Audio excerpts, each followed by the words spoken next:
Hi welcome to our channel MD vlogs. మేమైతే Sunday Kashmir exhibition అంటండి అక్కడికైతే వెళ్ళాము. నిజంగానే అక్కడ కాశ్మీర్ లాగా ఉంటుందేమో, స్నో అక్కడలాగా పడద్దేమో అని చూసి వెళ్ళాము మేము కూడా. ఇక్కడ ఏం లేదండి, స్నో అయితే చూడండి ఎలా క్రియేట్ చేసేసారో వాళ్ళు.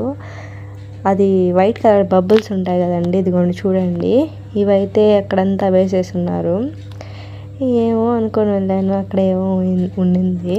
ఈ ప్లేస్ అయితే ఫొటోస్ వీడియోస్ చేసుకోవడానికి అయితే ఇదైతే బెస్ట్ ప్లేస్ అండి, బాగుంది.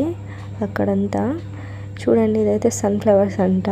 ఇక్కడ ఏందో ట్రీస్, ఇంకా యాపిల్ ట్రీస్ లాగా క్రియేట్ చేసి, అవన్నీ ఫేక్ ఏనండి, రియల్ ఏం కాదు. సెటప్ అదంతా సెటప్ మాత్రం బాగానే చేస్తున్నారు. తర్వాత అక్కడైతే ఫొటోస్ వీడియోస్ తీసేసుకొని మేమైతే బయటకు వచ్చామండి. మీరు ఎప్పుడైనా జాయింట్ వీల్ ఎక్కినైతే కామెంట్ చేయండి. నాకైతే చాలా భయం అండి, నేనైతే ఎక్కను. నచ్చితే లైక్ చేయండి, షేర్ చేయండి.